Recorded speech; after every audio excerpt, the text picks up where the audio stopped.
Soos goed wat gebeur, soos 'n vallende mens se lewe, gebeur nie net met 'n ontploffing nie. Het gebeur nie net met hierdie sudden big explosion en nou is alles net chaos nie. Nee, dit gebeur met iets baie kleiners. Subtiele verskywings wat binne ons plaasvind. Begeertes en gedagtes en goeders wat ons begin koester en begin regverdig. Kompromieë wat ons begin regverdig. Né? Jy sien, elke keer wat ek en jy toelaat dat 'n compromise die oorhand kry bo jou journey met die Here, lei dit net na 'n plek toe van doodsheid.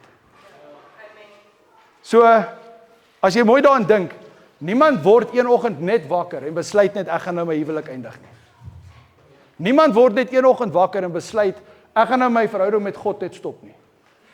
Niemand word een oggend net wakker en besluit net ek gaan my roeping wat God vir my gegee het net op sy sit nie. Nee, dit gebeur met iets stadig, iets kleiner, oor 'n tyd. Jy sien, ek en jy moet verstaan dat ons aksies volg die keuses wat ons in ons gedagtes maak. Voordat 'n huwelik in die openbaar verbrokkel is en gebreek is daar maande of selfs jare se kompromieë wat ons toegelaat het. Daar's versoekings wat ons toegelaat het, daar's onopgeloste probleme wat ons toegelaat het. Voordat iemand wegbeweeg van die Here af, is daar 'n tydperk van stadig maar seker terugtreë van God af.